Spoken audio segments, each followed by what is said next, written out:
Béni. Bonjour à ceux qui nous rejoignent depuis les États-Unis.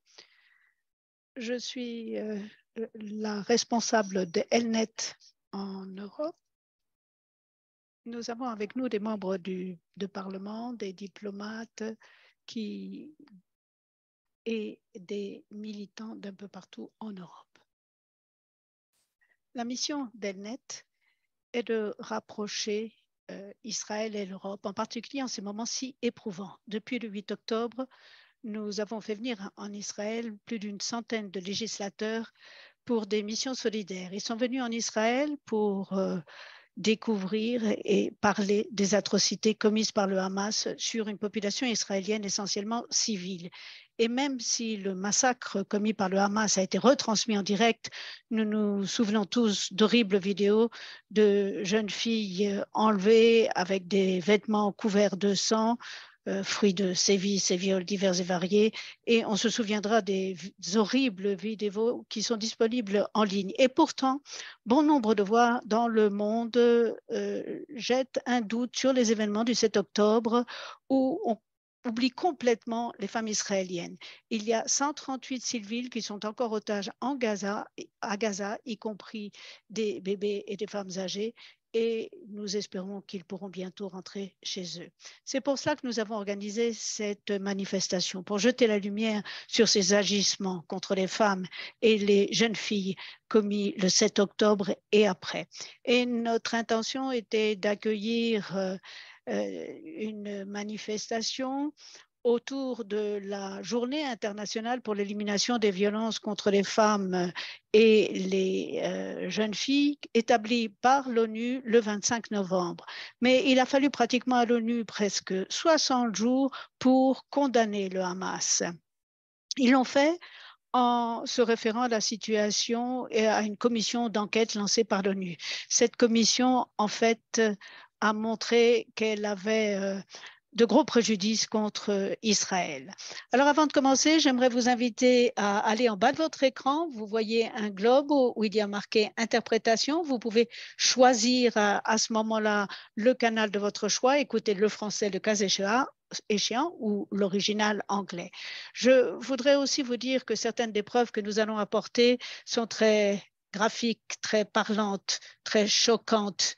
N'hésitez pas à couper le son le cas échéant et à revenir plus tard. Nous avons le plaisir d'accueillir un membre de la Knesset parmi nous, Shelley Tal Meron, et le docteur Koshav El-Kayam Levi, président de la commission civile sur les crimes du 7 octobre commis par Hamas contre les femmes et les enfants.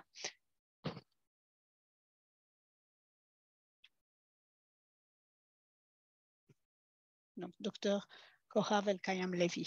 Avant de présenter nos orateurs et oratrices, j'aimerais vous faire entendre un message de la ministre de la Défense de la République tchèque, qui n'a pas pu être des nôtres malheureusement, mais elle a enregistré un message extrêmement important pour nous. La République tchèque a toujours été une amie aux côtés d'Israël. Elle l'est plus que jamais en ces moments très éprouvants. Je vous invite à écouter la vidéo et le message envoyé par la ministre de la Défense, Madame Yana Tchernochova. Bon après-midi, mesdames et messieurs. Permettez-moi tout d'abord de vous remercier de participer à cet événement d'une grande importance. Vous vous réunissez aujourd'hui pour parler des tragiques événements qui ont eu lieu le 7 octobre 2023. Nous avons été témoins d'horribles histoires de torture, de meurtres, d'exécutions, de viols et de bien d'autres formes d'agissements absolument inhumains qu'il est difficile d'imaginer. Ces événements resteront dans les mémoires comme l'un des moments les plus sombres de l'histoire d'Israël. Pour certains, il s'agit du jour le plus sanglant pour les Juifs depuis la Seconde Guerre mondiale. Et j'ajouterais, si vous le voulez bien, que cette journée est tragique non seulement pour les Juifs, mais aussi pour l'humanité tout entière. Non seulement des Israéliens innocents ont-ils été pris pour cible par les terroristes du Hamas, mais en plus des jeunes filles et des femmes ont été délibérément utilisées comme monnaie d'échange dans cette attaque barbare. Et pourtant, le monde reste de manière générale silencieux. C'est l'une des raisons pour lesquelles je tenais aujourd'hui à m'adresser à vous, à prendre la parole pour appuyer cette réunion. Nous devons continuer à faire pression pour obtenir la libération de tous les otages encore aux mains du Hamas. Finalement, cette réunion doit être un appel à l'action pour la communauté internationale, pour qu'elle soutienne les femmes et les enfants qui souffrent dans les conflits armés. Nous ne pouvons pas rester silencieux. Nous nous devons de prendre la parole. Mes pensées et mes prières vont à toutes les femmes qui ont dû traverser de telles épreuves. Encore une fois, merci à tous. Shalom. La ministre Tchenova a pu d'Israël depuis le premier jour, bien avant le 7 octobre. C'est pour cela que nous avons été très reconnaissants qu'elle accepte de nous envoyer ce message de manière virtuelle. J'aimerais vous présenter maintenant notre première oratrice, Sherry Tal-Meron, membre de la Commission sur le statut des femmes et égalité des genres, et elle représente le parti d'opposition Yesh Atid, qui est un parti libéral. Elle a été responsable des opérations et aussi elle a été capitaine dans l'armée de l'air israélienne pendant 7 ans. Pendant plus de 10 ans, elle a travaillé comme responsable du développement commercial dans le secteur de la haute technologie en Asie du Sud-Est. Et elle a été également activiste politique et dirigeante communautaire à Tel Aviv au sein des PTA. Elle est membre de la commission de la Knesset sur le statut des femmes. Et je la retrouverai la semaine prochaine à Varsovie, au Parlement de Varsovie. Nous allons tenir une réunion en présentiel comparable à celle d'aujourd'hui. Sherry, vous avez la parole. Merci. Merci d'être des nôtres aujourd'hui pour cette manifestation importante s'il en est. J'aimerais vous présenter nos excuses parce qu'aujourd'hui, nous allons voter sur le budget au Parlement. Comme vous le savez, c'est une journée compliquée. Ici, les choses n'arrêtent pas de bouger. Donc, j'imagine qu'on m'appellera à un moment pendant notre réunion pour aller voter. J'espère, cela dit, pouvoir vous dire tout ce que j'ai l'intention de vous dire et j'espère n'avoir à m'absenter que quelques minutes et pouvoir être des vôtres très rapidement de nouveau. Alors, je m'appelle Shelley, je suis membre de la Knesset en Israël.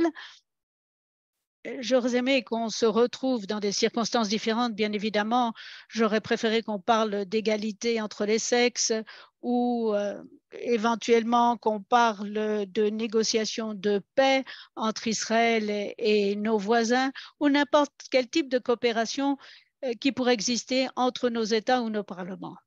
Malheureusement, notre pays a souffert la tragédie la plus atroce depuis la création d'Israël il y a 75 ans, depuis l'Holocauste, peut-être depuis la Deuxième Guerre mondiale. Je peux vous donner les chiffres. Je pourrais vous dire combien de personnes ont été assassinées, violées, étripées, brûlées vifs et faire une litanie d'atrocités. Mais je préfère, pendant ces quelques moments où nous serons ensemble, je préfère vous parler de certains aspects humains et bien sûr me concentrer sur le sort des femmes. Je suis membre de la commission parlementaire sur l'égalité des genres ici et j'ai l'habitude de me battre pour les femmes, mais pas dans ce type de circonstances. Alors tout d'abord, j'aimerais vous dire que je suis mère, j'ai 2 filles, une de 17 et l'autre de 13 ans. Ma fille de 17 ans va bientôt faire son service militaire dans un an. Tout le monde le fait à l'âge de 18 ans ici. Moi-même, j'ai participé aux forces aériennes pendant 7 ans et je pense que cela a forgé ma personnalité, la manière dont j'ai évolué comme être humain. Ça a beaucoup influencé ma manière d'être. Alors, avant de passer aux exemples et aux choses que je voudrais vous décrire, j'aimerais vous montrer derrière moi ce poster. C'est un poster de 240 personnes. 240 personnes qui sont détenues, otages à Gaza. Je ne sais pas si vous avez tous les détails de ce qui s'est passé chez nous le 7 octobre. C'était un samedi. Le samedi, pour nous, c'est comme un dimanche en Europe, c'est le week-end. C'était en plus une fête juive. À 6 heures du matin, les sirènes se sont déclenchées. J'étais à Tel Aviv, bien sûr. Et lorsque les sirènes sonnent, il faut absolument se précipiter aux abris à cause des tirs de missiles. Mais nous n'avons pas la moindre idée de ce qui nous attendait. Nous avons été surpris par cette horrible attaque. Ce jour-là, il y a eu 1200 personnes qui ont été assassinées et 240 personnes qui ont été emmenées otages à Gaza. Et quand je dis des personnes, c'était des bébés, de jeunes filles, de jeunes garçons, des personnes âgées, bien sûr, des gens de plus de 85 ans. Imaginez votre grand-père, pire encore, votre grand-mère tiré du lit brutalement à 6 heures du matin et traîné par la force jusqu'à Gaza. C'est inimaginable. La semaine dernière, il y a eu 80 personnes parmi ces otages qui sont rentrés en Israël, essentiellement des femmes et des enfants. Malheureusement, il y a encore beaucoup d'otages qui sont aux mains du Hamas à Gaza, notamment 17 femmes et 2 bébés. L'un est Kfil, qui a été emporté. Il avait 9 mois quand il a été enlevé. Il a 11 mois maintenant. Et Ariel a 4 ans. Donc, imaginez ces 2 enfants enlevés, emportés, traînés dans des tunnels. On ne sait pas du tout quelle est leur situation. On ne sait même pas s'ils sont encore en vie. Alors, j'aimerais commencer en vous montrant, ou plutôt que vous lisiez les sous-titres, puisque je vais vous projeter une vidéo. Et ce que j'aimerais vous montrer, vous savez qu'il y avait le festival de musique Nova avec plusieurs centaines de personnes qui dansaient, des jeunes d'une vingtaine d'années dans le cadre de ce festival de musique. Et d'un seul coup, des milliers de terroristes ont envahi notre pays ce matin-là. Ils ont débarqué au festival et ils y ont tué plus de 300 personnes, pratiquement 400 personnes qui assistaient à ce festival. Et pendant ce terrible massacre, l'une des jeunes filles, Maya, qui a 21 ans, je peux vous montrer son visage, voilà, ça c'est Maya, elle a 21 ans, son frère a 18 ans, on leur a tiré dessus et on les a emmenés otages à Gaza. Et je vais vous projeter l'appel téléphonique. Elle a appelé son père pour crier, pour demander de l'aide. Alors, je vais vous demander de bien vouloir projeter cette vidéo. Je vais partager avec tout le monde.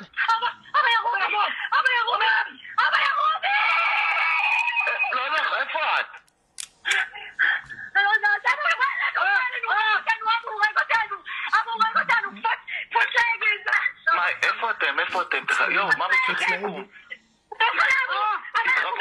תתרבו, תמצאו מקום, תתרבו. אבל אני אוהבת אותך, אנחנו בתוך הרכב. שזה שילובנו. אני יוצא לכיוון שלכם עכשיו, צריכים מיקום. אני בא, מאמי, צריכים מיקום, אלוהים.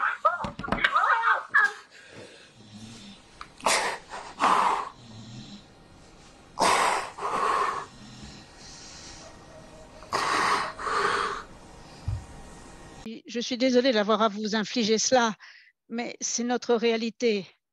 Et ça, c'est une seule histoire sur des milliers. qui se sont produits ce jour-là. Alors ça n'est pas un cas strictement lié aux femmes, mais je voulais vous le donner comme exemple parce que Maya a reçu une balle, elle parlait avec son père au téléphone, elle hurlait, vous l'avez entendu, elle disait « ils m'ont tiré dessus, ils m'ont tiré dessus ». Et elle, c'est le mot pour papa en hébreu, elle demandait à son père de l'aider. Et vous voyez, les parents ont montré cette vidéo de WhatsApp à un journaliste. Leurs enfants étaient allés à une fête, un festival, comme font les gens tout à fait normaux. Et puis,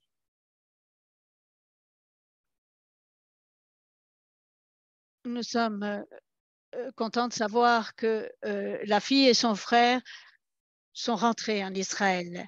Mais elle était blessée, on l'a mal soignée, on a dû l'opérer ici la semaine dernière parce que sa jambe est en très mauvais état à cause de cette balle qu'elle a reçue et elle a encore beaucoup de problèmes médicaux, vous imaginez. Parce que, comme vous le savez, la Croix-Rouge ne peut pas rendre visite aux otages et on ne les a pas soignés comme ils auraient dû l'être. Ce sont deux exemples seulement de personnes qui sont restées en otage, mais je peux vous donner beaucoup d'exemples. Nous avons pas mal de gens qui nous racontent des histoires à fendre le cœur. On ne peut pas imaginer la réalité qui a été la leur. La plupart d'entre eux étaient cachés dans des tunnels, d'autres dans des maisons dispersées un peu partout dans Gaza. Et il y a un otage, une femme d'une 50aine d'années qui est revenue et ils étaient tellement habitués à rester assis par terre et à se taire et que lorsque vous vouliez aller aux toilettes, il fallait taper à la porte et attendre 1 heure ou 2 avant que quelqu'un ne vienne pour vous amener aux toilettes. Elle nous a dit, ou plutôt on nous a dit que maintenant qu'elle est rentrée chez elle, elle est allée à l'hôpital d'abord et puis maintenant elle est chez elle, elle reste assise dans la salle, elle n'en sort pas et à chaque fois qu'elle a besoin d'aller aux toilettes, elle frappe à la porte et elle attend que quelqu'un vienne la chercher pour l'amener aux toilettes. C'est quelqu'un qui a 50 ans, ça n'est pas un enfant. Imaginez le traumatisme qui a été infligé à ces gens-là. C'est incroyable. Alors, bien sûr, nous voulons que tous les otages rentrent, les femmes, bien sûr, mais nous voulons que tous les otages rentrent. Tout le monde sait que Hamas est une organisation terroriste. Ça n'est pas un pays, une nation. C'est une organisation terroriste. Et cette organisation terroriste veut faire la même chose partout dans le monde libre. Donc, ce n'est pas seulement un problème israélien, il faut en tenir compte. Alors, ce que je vous ai montré était très parlant, mais il y a d'autres exemples qui sont encore bien pires. Je voulais donc juste vous parler des preuves que nous avons sur ce qui est arrivé aux femmes ce jour-là et en captivité. C'est dur, ce sera dur à encaisser, mais je crois que tout le monde doit l'écouter pour bien comprendre ce qu'ont traversé ces femmes et ce qu'elles traversent encore à Gaza. Nous avions eu un jeune Israélien qui est allé au festival. Il a témoigné à la police pour raconter ce qu'il avait vu. Il a dit 8 ou 10 terroristes étaient en train de la violer avant de la tuer. Et quand ils ont terminé, ils riaient. Ils se la passaient de l'un à l'autre. Ils lui tiraient les cheveux de derrière. Et l'une des jeunes filles qui a été violée, parce qu'il y en a eu quelques-unes qui ont été violées de cette manière-là, il était en train de la violer et il l'a tirée sur elle pendant qu'il était en train de la violer. Et certaines ont été tuées à l'arrière de la tête. Ça, c'est une des preuves. Nachman Dickstein, qui est un volontaire à Zaka. Zaka, c'est une organisation d'Israël qui s'occupe malheureusement des morts. C'est-à-dire que nous sacrifions les vivants, mais aussi les morts. Nous nous en occupons, nous les préparons pour l'enterrement. Et ces volontaires ont dû aller recueillir tous les cadavres de nos villes, du festival, de partout où il y avait des Juifs et pas seulement des Juifs qui ont été assassinés. Et il a dit qu'il avait vu des dizaines de femmes dans des abris. Comme vous le savez, les terroristes sont rentrés dans les maisons de nos civils et nous avons toujours une pièce spéciale qui est un abri contre les bombes et ils ont trouvé des dizaines de femmes mortes dans ces abris avec des vêtements déchirés en haut et complètement nus dans la partie inférieure de leur corps. Ils ont trouvé beaucoup de corps dans cette situation. Et la fille de l'un des otages, une femme de 77 ans, elle a dit que sa mère était OK quand elle est partie à Gaza, elle n'avait pas de problème cardiaque, mais quand elle est revenue, elle s'est très vite détériorée. Maintenant, elle a beaucoup de problèmes cardiaques et elle ne va pas bien du tout et nous espérons qu'elle restera vivante. Je ne sais pas si vous avez vu le vidéo de Naama Levy, c'est une jeune fille de 19 ans d'Israël qui est conservée comme otage à Gaza et sur la vidéo, on voit qu'elle a été tirée par les cheveux. Elle a été tirée à l'intérieur d'une Jeep et puis devant et elle est en train de saigner. Elle a du sang partout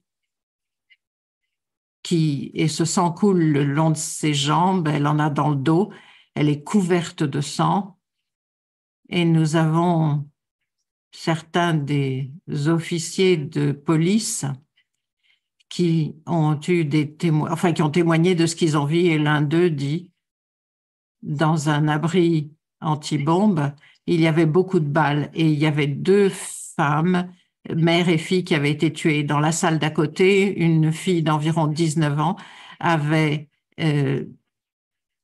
son pantalon baissé. Et quand vous faites attention à la pièce d'à côté, il y a une femme qui était à côté et quand vous faites attention, vous voyez qu'elle avait quelque chose dans le fessier. Il y avait des centaines de cadavres mutilés, nus. Et Shirley, qui est l'une des femmes merveilleuses qui a préparé beaucoup de victimes pour leur enterrement, a dit qu'il y avait beaucoup de jeunes femmes avec très peu de vêtements sur elles ou des vêtements déchirés et les corps pleins de sang et en général simplement en sous-vêtements. La plupart d'entre elles avaient reçu des tirs de balles plusieurs fois à la figure, juste pour être défigurées. Il y a une autre vidéo horrible d'une jeune femme qui est déjà dans la bande de Gaza, qui est inconsciente, à moitié nue et entourée d'hommes. J'ai de plus en plus de preuves, beaucoup plus que je ne peux vous l'expliquer, mais ce que je peux vous dire, c'est ce qu'ils ont fait. Je ne sais même pas comment un être humain peut penser à des choses aussi sadiques, aussi horribles. Ce sont des crimes contre l'humanité, contre les femmes. Et dans certains cas, ils ont coupé les seins des femmes et ils ont commencé à se les jeter les uns aux autres. Il y avait des petites filles qu'ils ont déshabillées, qu'on a trouvées mortes, mais nues. Je ne sais pas si vous avez vu la discussion aux Nations Unies d'il y a quelques jours où certains d'Israël sont allés expliquer ce qui était arrivé aux femmes d'Israël. Ils ont donné leur témoignage et c'était vraiment horrible, horrible. Vous pouvez regarder, vous verrez les vidéos. Je suis désolée, je vais devoir vous quitter maintenant. J'espère pouvoir revenir dans quelques minutes. Je suis sûre que Cora peut continuer. Merci beaucoup, merci Shirley. Je reviendrai. Merci. Bien, j'aimerais passer à notre intervenante suivante, le docteur Kohar Elkayam Levy, qui est une experte de droit international, professeure à l'université et à l'Institut des relations internationales à l'université. Et fondatrice des études sur les femmes. Juste après l'attaque, elle a établi la commission civile du 7 octobre pour étudier les crimes du Hamas contre les femmes et les enfants. Cette commission est indépendante. C'est une collaboration indépendante et non gouvernementale d'experts internationaux des droits de l'homme et d'organisations de défense des droits des femmes, créée pour défendre et soutenir l'enquête sur les crimes de guerre commis par le Hamas contre les femmes et les enfants lors du massacre du 7 octobre 2023 et sur les crimes de guerre continus commis contre les femmes et les enfants. Merci encore, Cora, d'être avec nous. Merci de faire ce que vous faites. Je ne peux imaginer à quel point c'est horrible dans votre quotidien, mais merci de ce que vous faites et je serai heureuse de savoir si nous, en tant que communauté internationale, particulièrement en Europe, pouvons faire pour vous aider dans cette lutte. Merci. Merci beaucoup. Je suis désolée. J'utilise mon téléphone pour participer à la réunion. Je suis à New York et mon adaptateur est cassé. J'espère que vous m'entendez correctement. Est-ce que vous m'entendez? Oui, merci. Parfait. Je voudrais rapidement, comme l'a dit Martha, je suis Cora Elkayam Levy. J'enseigne le droit international, le droit humain, la justice climatique et beaucoup de théories dans la législation internationale. Et j'ai eu un institut sur le genre et le développement durable et je voudrais expliquer le travail que j'ai fait avant le 7 octobre en pensant au lien entre le genre et la justice climatique ou le développement durable ou les discriminations systématiques. Mon travail, c'est sur les changements qui transforment et les manières d'avancer dans des changements structurels pour aller vers une société égalitaire à la fois en Israël et ailleurs. Et j'ai été instrumentale dans les protestations du mouvement des femmes en Israël. Nous avons eu des mois intensifs ou intenses de protestation pour assurer que l'égalité de genre soit respectée, qu'on ait une parité dans la représentation.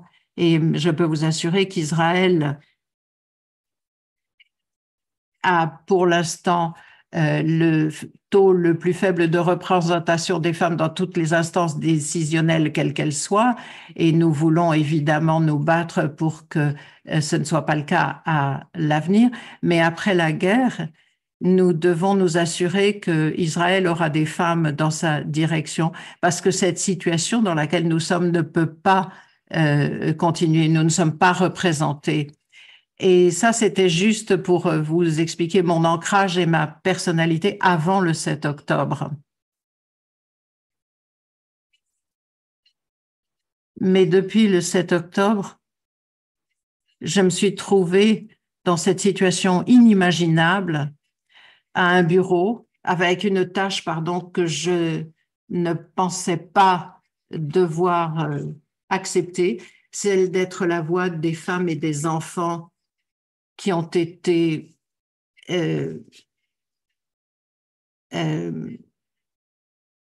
brutalement forcés au silence par le Hamas.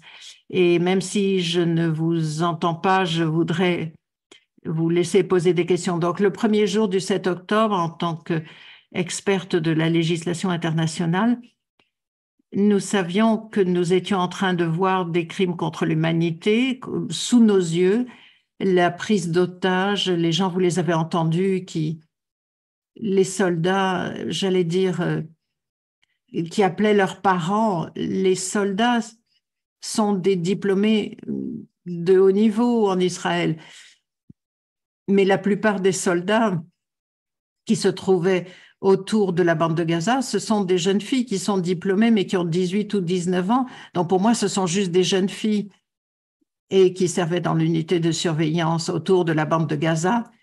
Et elles hurlaient au téléphone à leurs parents, priant pour avoir de l'aide, leur demandant de venir les sauver. Nous avons passé des heures à écouter des appels de gens disant ils sont en train de nous brûler vifs, ils viennent dans les abris. Enfin, on ne croyait pas ce qu'on entendait, ce qui se passait et ce qui se passait dans Israël. C'est un pays tellement petit, Israël. De ma maison à l'endroit où tout s'est passé, il faut 1h30 maximum. Et c'était juste inimaginable. Et j'ai rapidement compris que ce n'était pas un événement national, mais que ça touchait la communauté internationale très profondément et qu'il fallait faire quelque chose. Et puis, nous avons vu ces crimes de guerre absolument odieux. Et le jour après, le 7 octobre, je devrais dire que nous avons ressenti une peur existentielle comme jamais auparavant, en nous disant, ben, c'est ça ce qui nous attend. C'est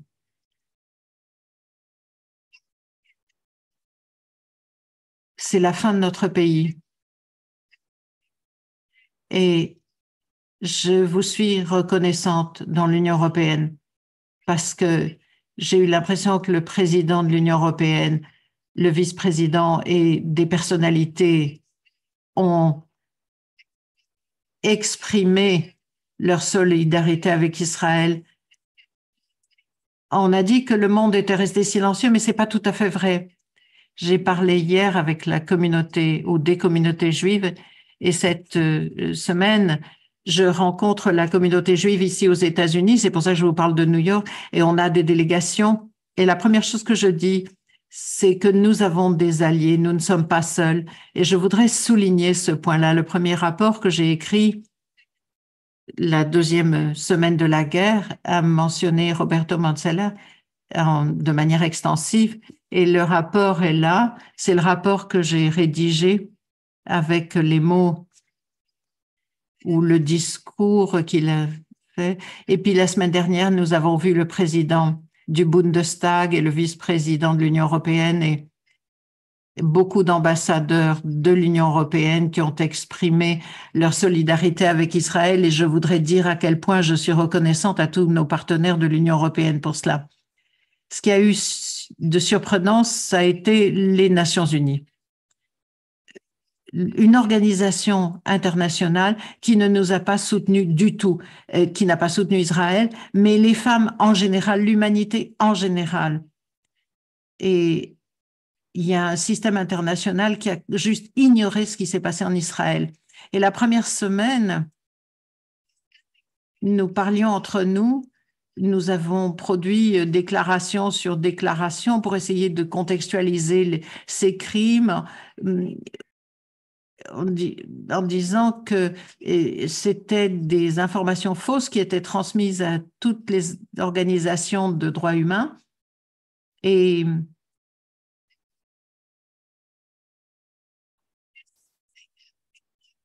les Nations unies n'ont rien dit sur ce qui s'était passé en Israël. Et je vais rapidement vous expliquer ce que signifie ce silence et quelles sont ses implications. Et naïvement, nous pensions, il y a quelque chose qui ne va pas, ils n'ont peut-être pas les bonnes informations, essayons de produire un rapport rapide, et c'est le rapport que je vous ai montré, pour décrire ce qui s'est passé, pour leur donner des informations crédibles. Une fois qu'ils auront ces informations, ce sont nos collègues, après tout. Aux Nations unies, nous allons leur écrire officiellement et puis pas officiellement. Et j'ai eu plus de 160 professeurs de droit international qui ont signé le rapport et malheureusement, même la rédaction de ce rapport qui a été une expérience traumatisante parce que j'ai cherché des preuves dès la première semaine et quand j'ai réuni ce groupe de chercheurs d'universitaires ensemble, j'ai compris que le public en Israël ne savait pas exactement ce qui s'était passé, mais eux, ils savaient plus que nous aux Nations Unies, ils avaient accès à plus d'informations que nous, et pourtant, ils sont restés silencieux, ils ont commencé à faire rapport sur la situation à Gaza d'une manière qui déshumanisait la population israélienne, notre pays, notre armée et notre droit à exister. Et c'était très fondamental. Et nous avons envoyé ce rapport en pensant, mais peut-être qu'une fois qu'ils ont le rapport venant de nous, nous sommes des experts avec des ONG, avec des universitaires, avec tous ces gens-là. Eh bien non, ils ont juste ignoré le rapport pendant des semaines. Et tout d'abord, j'ai donné des explications. Je me suis dit, c'est peut-être une question structurelle. L'ONU Femmes n'a pas... Enfin, j'ai cherché toutes sortes d'excuses, mais en fait, il n'y a pas d'excuses. C'est pas la peine d'en chercher. Il n'y a pas d'excuses à ce silence. Il n'y a pas de justification. Il n'y a pas de justification à l'absence de condamnation des atrocités qui ont eu lieu. Ce n'est pas que Israël qui est touché et les femmes. C'est une trahison de l'humanité. Et surtout, en tant que féministe, en tant que chercheuse féministe, vous savez que les femmes sont démunies dans ces situations. Elles n'ont pas de voix, elles n'ont pas... On n'est pas entendu dans ce conflit. Et nos voix nous sont privés de voix par les organisations qui devraient nous soutenir. Et les deux autres missions, et je vais me concentrer sur l'une d'elles, ont fait la même chose. Nous avons dû aider les autorités nationales qui avaient besoin d'aide pour comprendre les traumatismes et avoir des approches éclairées dans cette crise, notamment pour la violence sexuelle au cours des guerres. Et ma commission est devenue une source d'aide pour les autorités nationales, pour les piloter dans cette question de crimes sexuels. Et l'autre mission très importante que nous avons et qui s'est révélée, c'est qu'on a commencé à recueillir des informations. Et ce qui s'est passé, c'est que les gens nous ont envoyé énormément d'informations.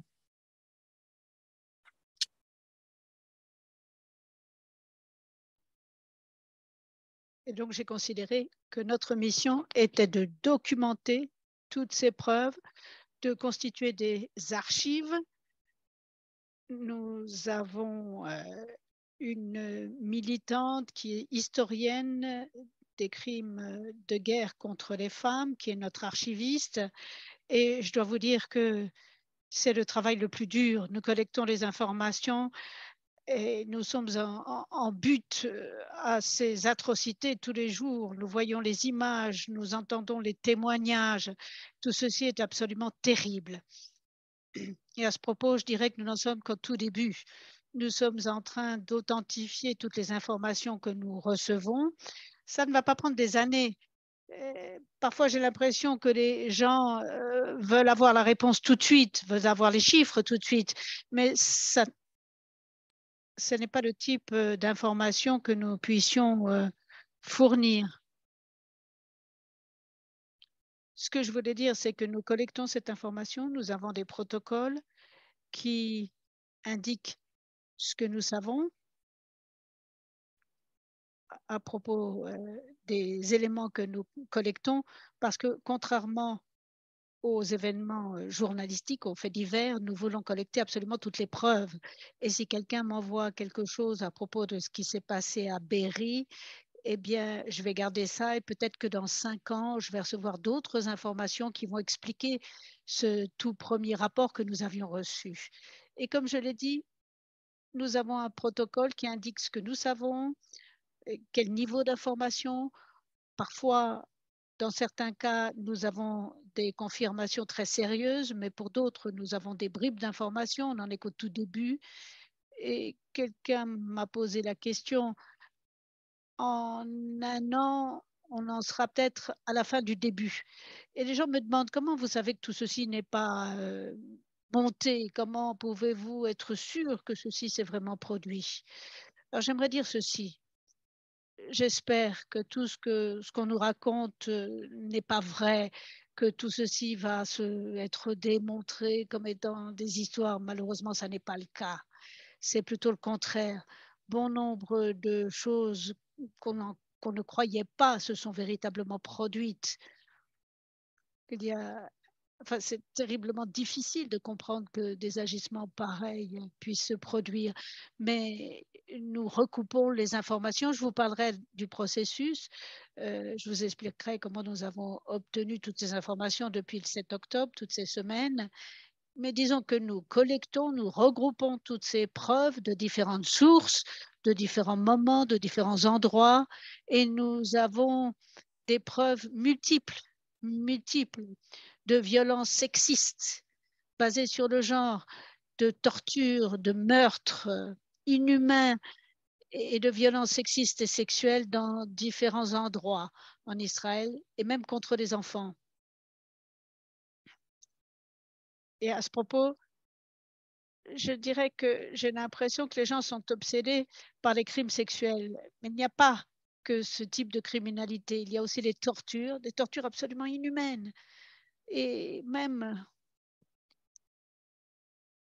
ce que nous avons vu, comment dire, il y a pas mal de gens qui ont reçu des informations sur les membres de leur famille qui étaient torturés. Ça apparaissait sur les réseaux sociaux et on a pu voir différentes modalités de torture, différentes manières pour le Hamas de terroriser les communautés et la société israélienne. Et maintenant que je suis aux États-Unis, on a l'habitude de dire 9 millions de Juifs sont traumatisés, mais là maintenant, je peux dire que des millions de Juifs un peu partout dans le monde sont traumatisés. Ils y pensent nuit et jour, ils viennent me voir, ils ont les yeux rouges, des larmes dans les yeux, dans la voix, et il faut bien comprendre que c'est un traumatisme pour tout le peuple juif. Je suis sûre que vous le comprenez. Mais c'est quelque chose dont je me suis rendu compte. J'étais en Israël et je ne m'étais pas rendu compte que c'était quelque chose qu'on partageait vraiment en profondeur. Je voulais vous parler aussi du silence.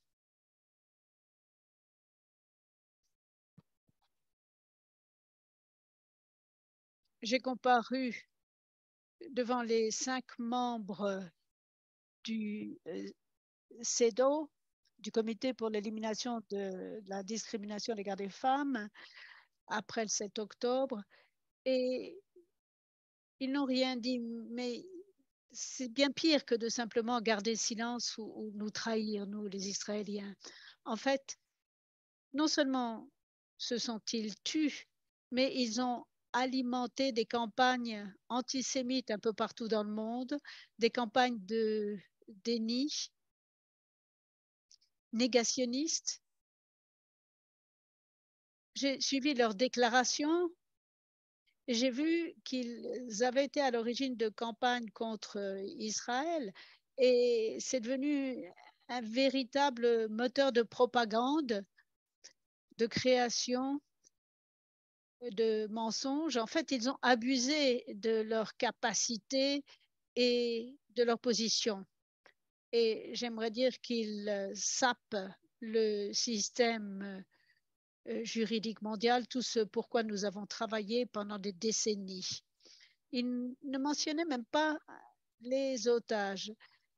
Et vous savez que ce comité CIDO, c'est le comité expert pour l'élimination de la discrimination à l'égard des femmes. Et ce sont des experts, ils n'ont pas d'agenda politique.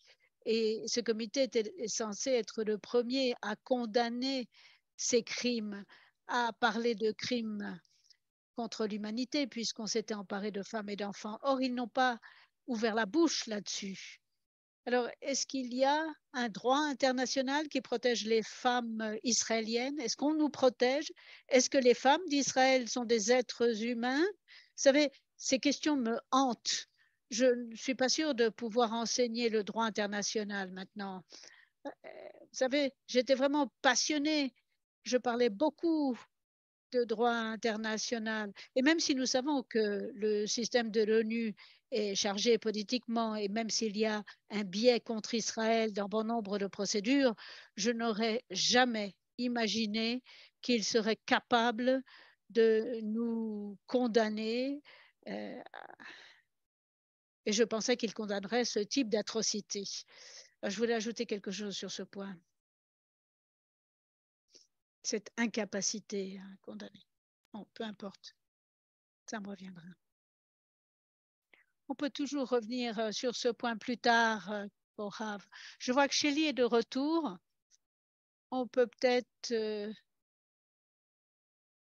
lui redonner la parole. Mais je n'ai pas terminé, dit Korav. Une minute. Vous pouvez me donner encore une minute, s'il vous plaît? Oui, je voulais simplement dire ceci. Et vous donner un aperçu de ce que nous savons. Un aperçu, vraiment. L'ampleur des violences sexistes et sexuelles perpétrées par le Hamas, ces preuves sont accablantes, elles viennent de sources multiples.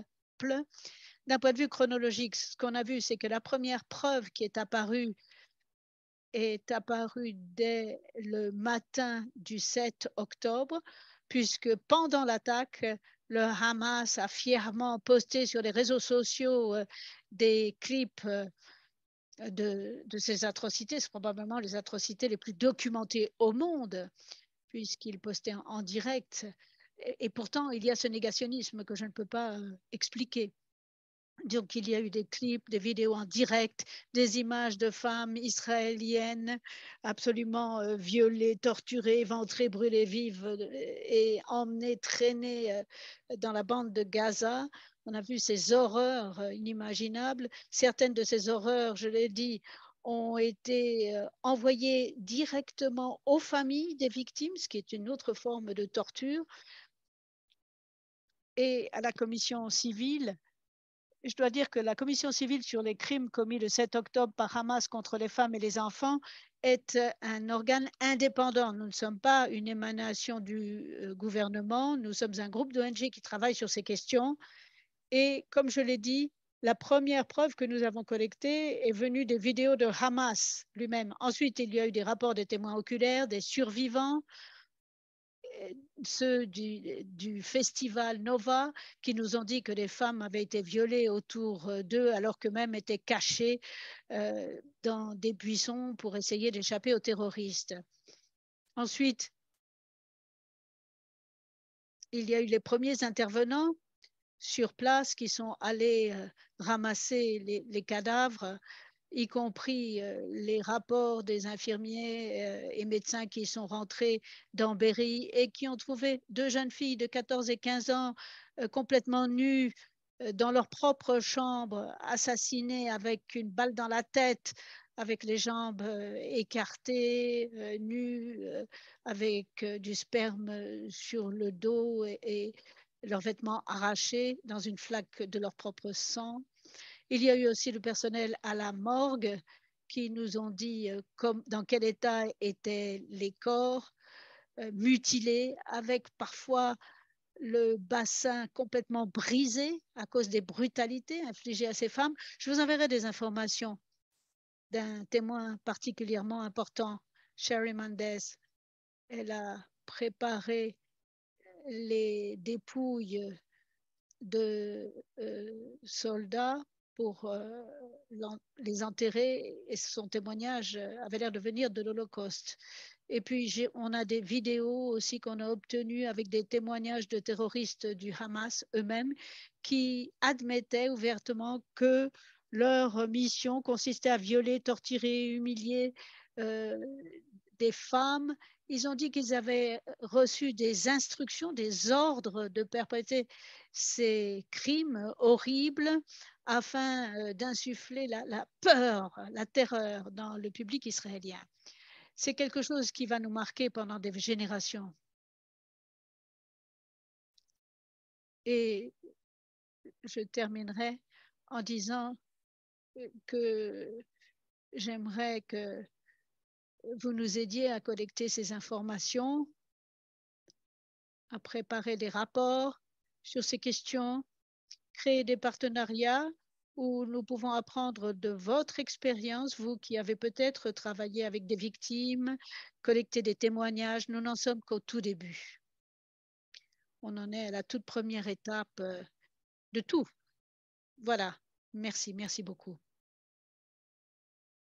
Merci, Kohav. Shali, puis-je intervenir et dire une petite chose? Tout d'abord, Kohav, vous êtes incroyable. Bravo, vous êtes une source d'inspiration. Je vous admire et j'espère avoir l'occasion de vous rencontrer bientôt face à face en Israël et vous embrasser parce que ce que vous faites est réellement incroyable. J'ajouterai une chose très brièvement. Je disais tout à l'heure que j'étais très déçue par la manière dont les organisations de femmes un peu partout dans le monde, en particulier ONU Femmes, n'avaient pas réagi aux horribles massacres qui s'étaient produits le 7 octobre. Et je parle au nom de femmes innocentes qui ont été assassinées, qui ont été violées, ventrées, qui ont été traînées comme otages à Gaza. Je suis une femme politique, vous savez, mais ça n'a rien à voir avec la politique. Aucune femme sur cette terre ne mérite d'être traitée comme les femmes ont été traitées ce jour-là. Peu importe de quel pays vous venez. Moi, je suis membre de l'opposition, ça n'a rien à voir avec cela. Il n'y a pas d'opposition ou de gouvernement lorsqu'il s'agit des femmes ou des vies de ces femmes. Et je sens que j'ai l'obligation d'être leur voix, de me faire entendre auprès de vous et un peu partout dans le monde. Je veux être leur porte-parole.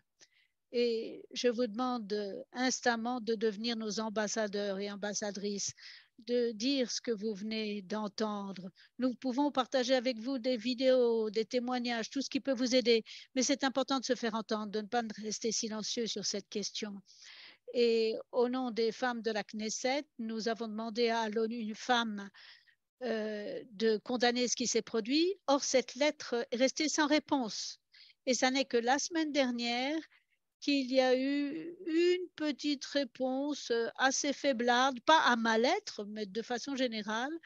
Il y a eu un commentaire qui était vraiment faible, qui m'a semblé éhonté, et j'étais vraiment étonnée par ce manque de réaction de la part d'ONU Femmes qui est censée défendre toutes les femmes, y compris les femmes d'Europe. Il est important donc de se faire entendre, de faire savoir ce qui s'est produit. Bien sûr, je vous invite à venir en Israël. Nous vous ferons voir, nous vous expliquerons ce qui s'est produit. Et la semaine prochaine, d'ailleurs, je commence une tournée parce que je pense que c'est mon obligation d'être leur porte-parole. Et ma porte est grande ouverte. Je serai ravie de parler avec chacun d'entre vous en personne. Je vous donnerai mes coordonnées et nous pourrons discuter ensemble, mais on ne peut pas rester silencieux. Il faut se faire entendre sur cette question. Ça ne peut pas être quelque chose qui s'est produit et puis on tourne la page. Non, on ne peut pas. Ça s'est produit ici, mais ça peut se produire n'importe où. Ça ne va pas s'arrêter aux frontières d'Israël. Ça peut se produire aux États-Unis, en Europe, en Asie. La terreur n'a pas de frontières, pas de limites.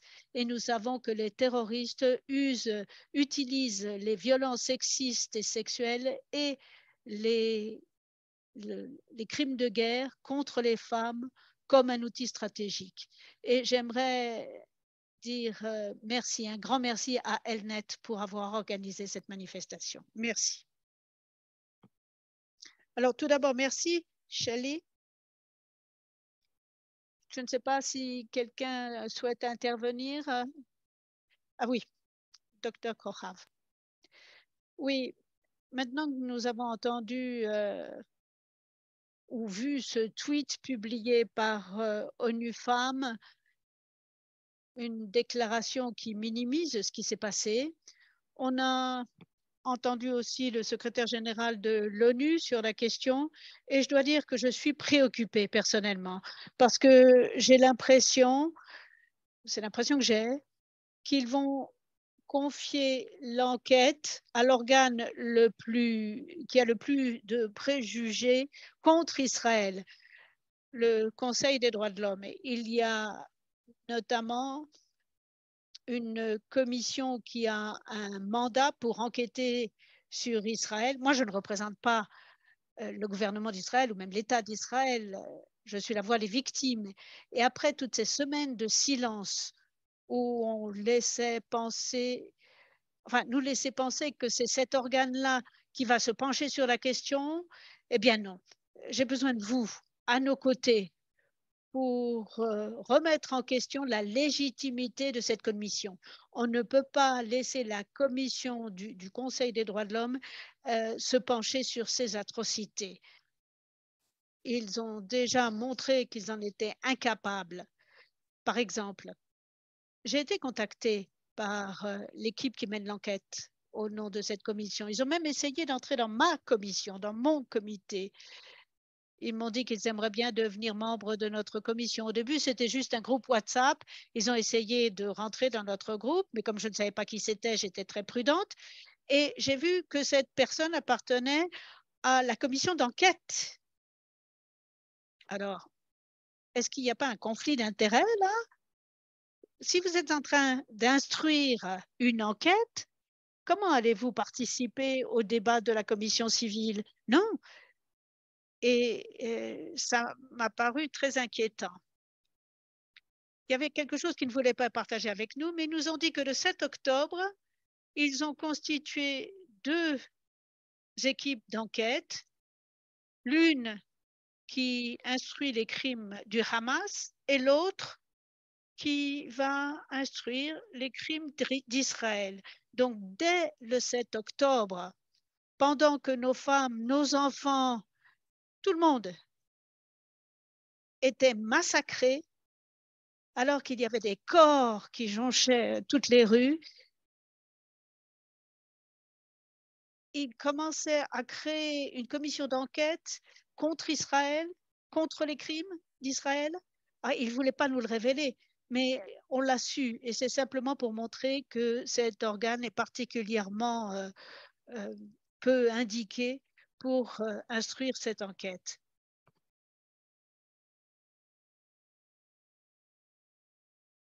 Il ne faut pas seulement donner une voix aux victimes.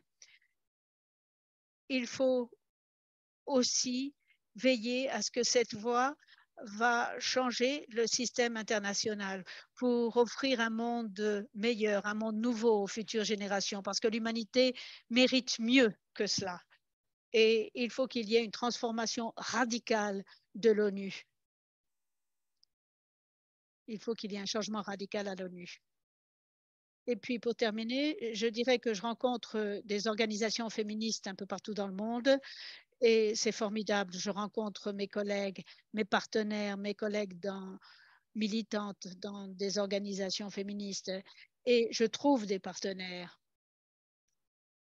J'aime parler avec les organisations de femmes un peu partout dans le monde.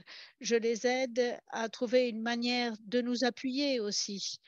Et c'est pour ça que j'ai parlé de partenariat tout à l'heure. C'est à ça que je faisais allusion. Et nous avons rencontré Catherine McKinnon, notamment, et c'est probablement l'un des professeurs les plus connus à propos des crimes contre les femmes. Je l'ai rencontré 2 semaines après la création de notre commission et on était en train de préparer toute l'information. On voulait tout réunir avant notre rencontre avec elle. On se battait contre ce négationnisme. On savait qu'elle était très, très bonne. On voulait préparer des informations très utiles avant la réunion. Et pour vous dire comment elle est rentrée dans la séance de Zoom et au lieu de nous remettre en question ou de nous demander quelles preuves on avait, comme le font les gens de l'ONU, Elle nous a rejoints, elle nous a dit, je sais que ça a été terrible, que ça a été l'enfer. J'ai du mal à imaginer combien ça doit être dur pour vous. Comment est-ce que je peux vous aider? Qu'est-ce que je peux faire? Je n'arrive même pas à imaginer ce que vous avez traversé. Et nous sommes tous des experts en droit humain, mais nous avons commencé à pleurer. Nous nous sommes écroulés, simplement parler de nos craintes, de nos peurs. Je lui ai dit que moi-même, j'ai 4 enfants, dont un bébé.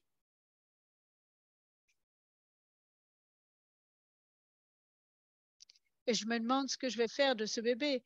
Est-ce que je vais enfermer le bébé dans le placard? Est-ce que je vais mettre les 2 bébés sous le lit? Qu'est-ce que je fais du 4e, le plus âgé? Et j'ai cette image. Si j'arrive pas à porter les plus vieux de l'autre côté de la maison, enfin bref, on a eu une conversation totalement différente avec elle. Pour essayer de penser nos plaies, nos blessures, partager nos peurs. Et c'était important pour moi de vous en parler aussi. Merci, Kohav. C'était important. Et j'ai du mal à imaginer comment vous vous sentez et combien de temps il vous faudra pour guérir, pour penser vos plaies en Israël. Alors, j'aimerais savoir s'il y a des questions dans la salle ou dans la séance. Merci de lever la main si vous avez une question à poser. Vous pouvez aussi les écrire dans le chat.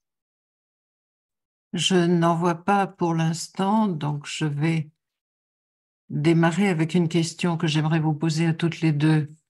Est-ce que vous pensez que ces victimes connaîtront la justice un jour et qu'est-ce que ça signifiera?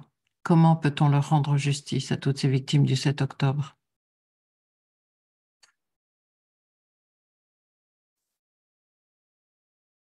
Ce que je voudrais partager, c'est que j'ai beaucoup de questions des médias internationaux sur les preuves.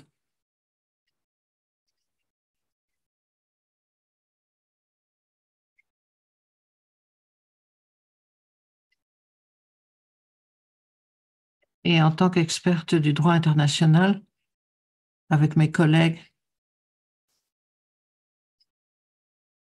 nous ne discutons pas de savoir si ces atrocités sont prouvées. Nous savons que tout tribunal international ou tribunal spécial aura des tonnes d'informations avant toute enquête que les autorités israéliennes pourraient commencer, parce qu'on aura des témoignages de survivants, de leurs familles. Enfin, il y a tellement de choses qui ont été documentées par le Hamas, par les victimes, qui appelaient les membres de leur famille en disant « mais ils sont en train de me brûler vif ». Et donc, j'imagine qu'un tribunal indépendant révélant l'ampleur des crimes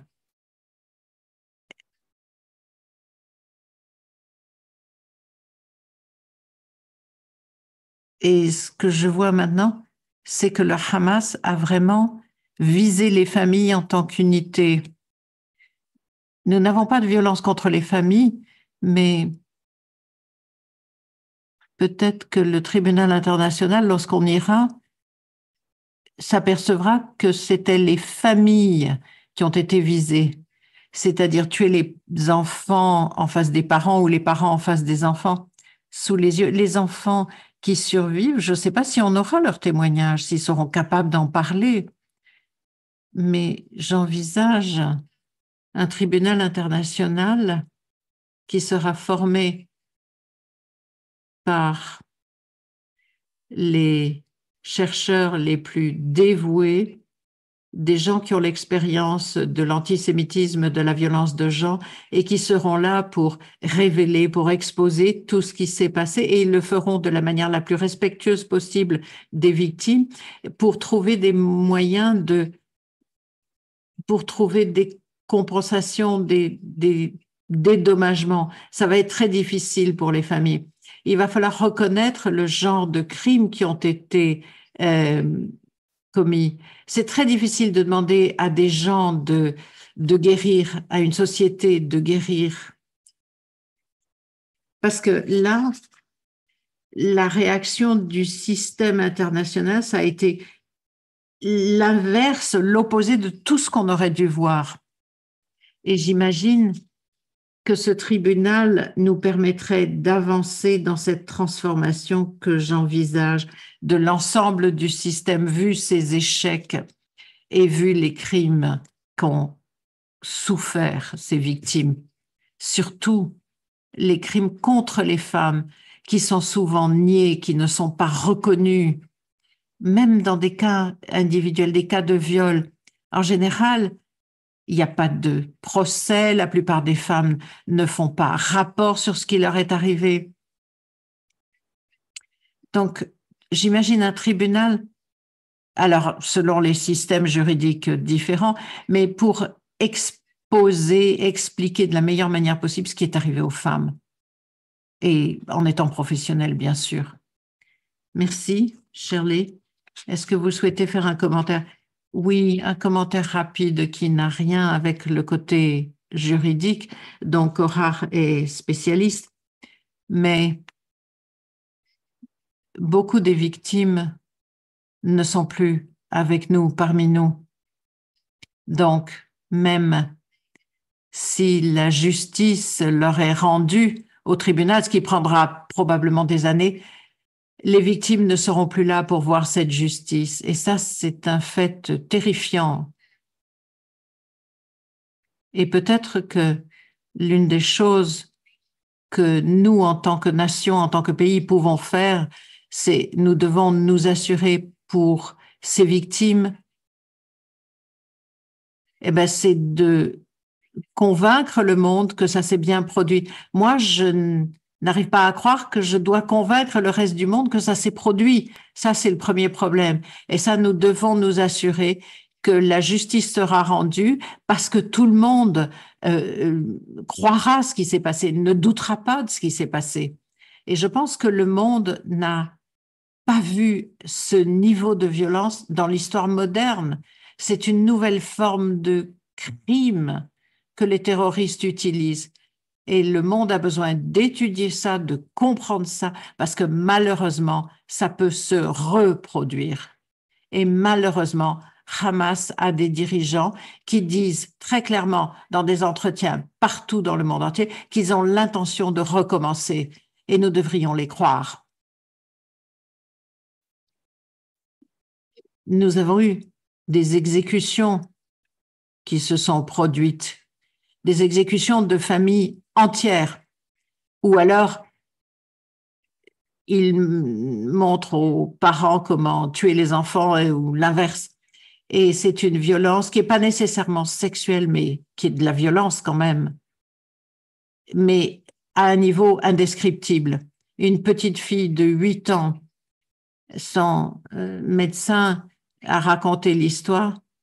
Ils lui ont coupé le bras et ils l'ont laissé là, à agoniser pendant des heures. Et elle est restée toute seule pendant des heures parce que toute la famille était morte. Ils lui ont coupé la main et elle est restée toute seule. Et quand le médecin est arrivé, elle était à ses dernières minutes de vie. Cette petite fille est morte au bout de 8 heures d'agonie après que ses parents, ses frères et sœurs aient été assassinés. Et elle est morte, elle l'a prise dans ses bras. Je ne sais pas si nous avons des exemples de ce genre de violence dans l'histoire moderne. Donc, il faut vraiment prendre cela très, très au sérieux. Et une partie de la justice à rendre, c'est d'abord de croire les victimes. Merci. Merci, Shelley.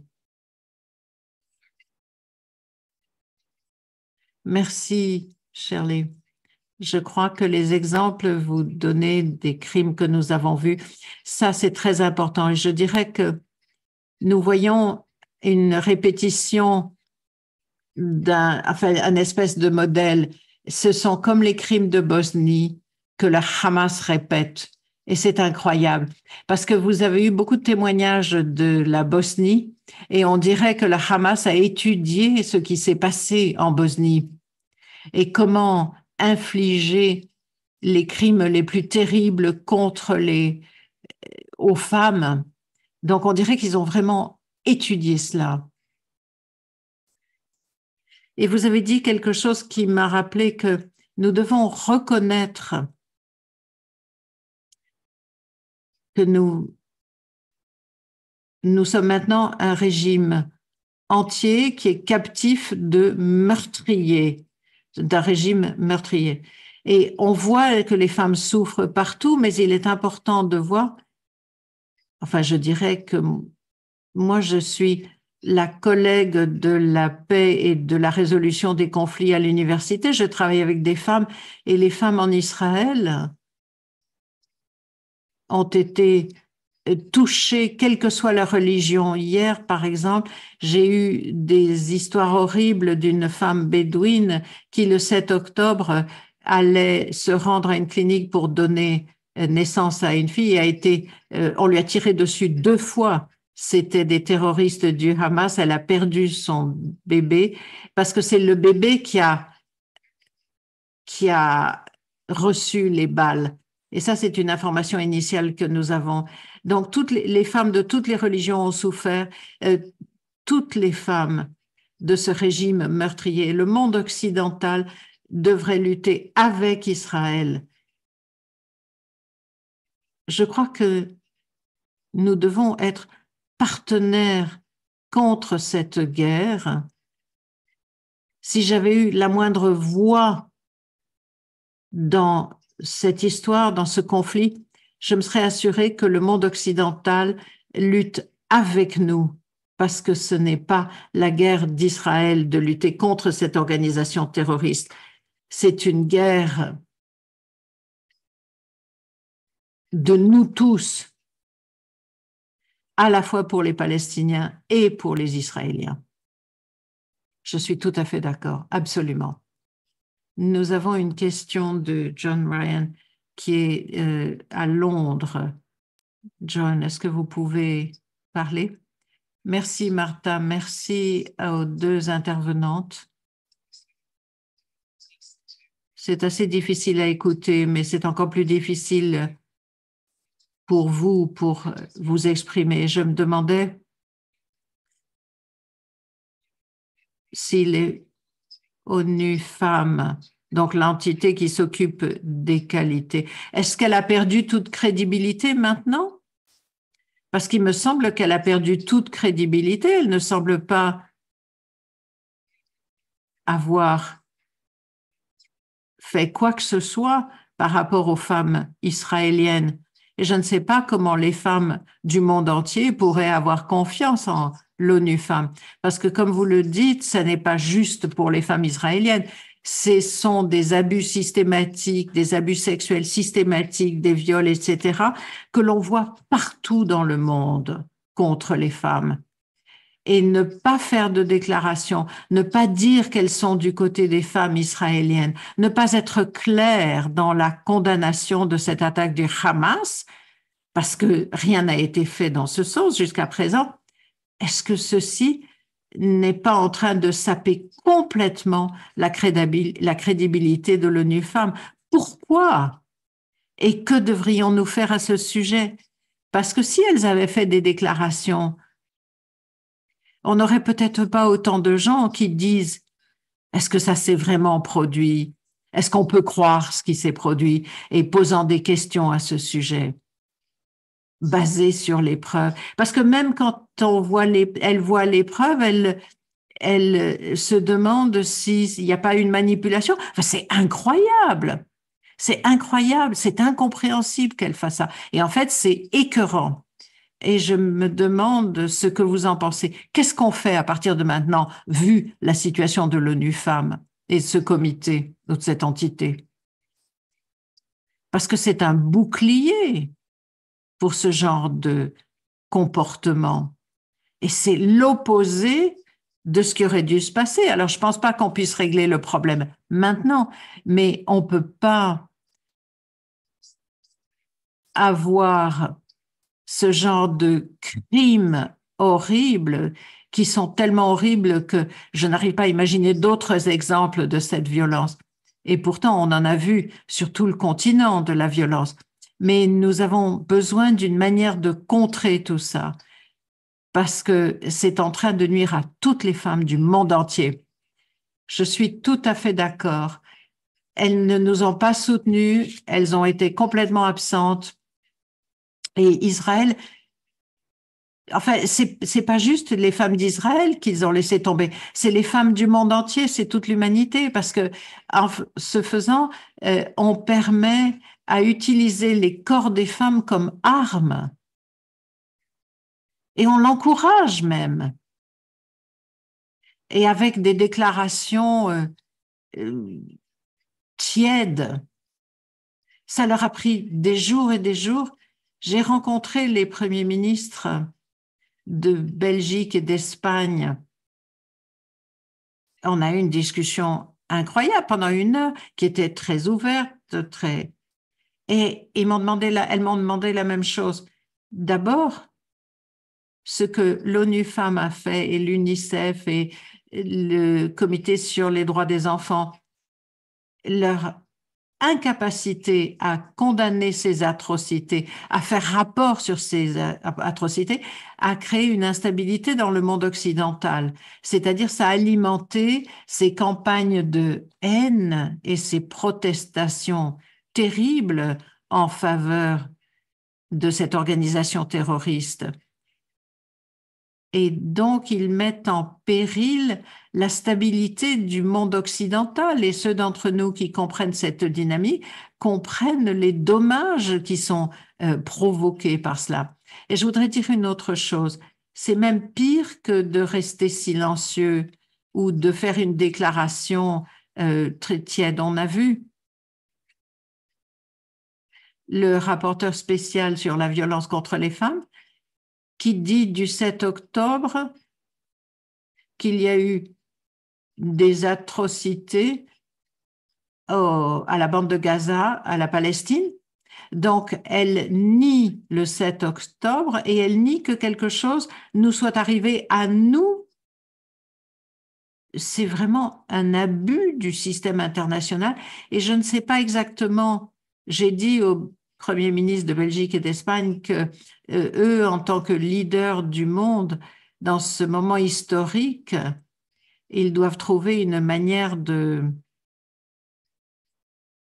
d'entraîner des réformes radicales du système international, parce que sinon, les générations futures vont connaître des peines encore plus grandes que nous. J'aimerais ajouter, je suis tout à fait d'accord avec tout ce que Kohav a dit, mais je voudrais ajouter quelque chose. Je pense que l'un des problèmes quand on prend la parole, c'est d'utiliser sa propre voix pour parler et dire non, non, ça c'est incorrect, parce que c'est scandaleux ce qui s'est passé avec l'ONU Femmes. C'est étonnant, c'est incroyable. Mais si chacun d'entre nous envoyait une lettre, par exemple en tant que membre du Parlement ou dans notre fonction, et l'écrivait en disant c'est inacceptable, vous devez condamner cela et ça vous a pris si longtemps, pourquoi est-ce que vous ne faites pas votre travail, c'est pour ça que vous êtes là, ça aurait un impact. Et on doit faire pression sur l'ONU Femmes. Donc la première chose, c'est d'écrire des lettres.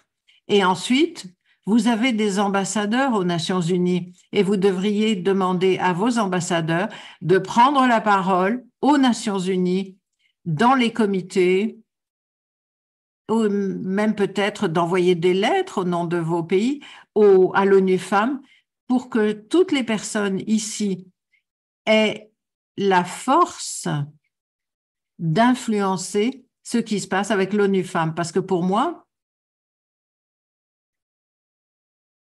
on n'a pas besoin de l'ONU Femmes si l'ONU Femmes ne fait pas son travail. On a besoin d'un comité qui travaille pour les femmes partout dans le monde. Et ça, ce comité ne le fait pas. Ils ont trahi leur position.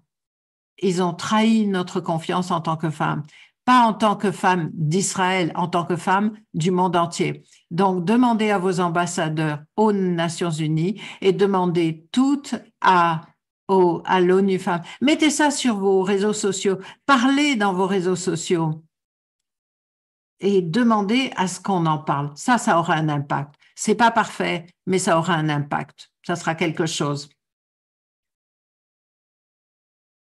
C'est toujours mieux que de ne rien faire. Oui, je crois que c'est très important ce que Shelley vient de dire. Je crois qu'il faut penser au long terme aussi. Le Canada, par exemple. J'ai rencontré l'ambassadrice du Canada en Israël. Elle a été formidable. On a eu une longue conversation. Elle m'a dit qu'elle allait consacrer toute l'année toute entière, à faire connaître ses crimes à toutes les occasions possibles. Et elle nous a encouragés à parler aussi. Ah, le son a été coupé.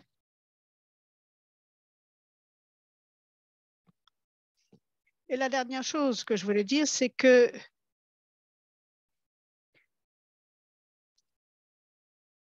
c'est cet antisémitisme qui fait rage maintenant. Ils ont commencé à me cibler, à cibler mon travail académique aussi. Je suis devenue une cible. Donc, ça fait beaucoup de mal aux gens et en particulier aux défenseurs des droits humains un peu partout dans le monde. Merci. Je crois que le moment est venu de conclure. J'aimerais remercier tous les participants qui ont fait une petite place dans leur agenda extrêmement occupé pour nous écouter. Je sais que certains devaient être à des séances de travail ou voter au Parlement, ou d'autres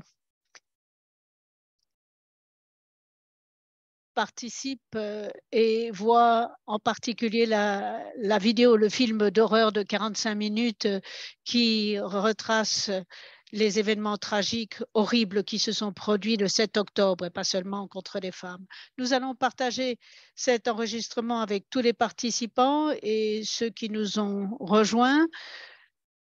Je crois que l'appel lancé par Shelley et Kohav, c'est un appel que nous devrions soutenir. Nous devons réellement nous serrer les coudes, tous, et je crois personnellement les femmes des Israéliennes. Il faut mettre un terme à ce silence honteux et il faut reconnaître ces atrocités, appuyer les survivantes et exiger justice pour les femmes israéliennes et tout le monde un peu partout dans le monde. Merci de nous avoir accompagnés. Elnet s'impliquera encore davantage dans cette question et s'il y a des renseignements supplémentaires dont vous pourriez avoir besoin, n'hésitez pas à nous contacter, notre bureau, et nous vous mettrons en contact avec les oratrices d'aujourd'hui. Donc, merci à tous et je vous souhaite une excellente journée. Merci à tous, dit Shelley. Au revoir.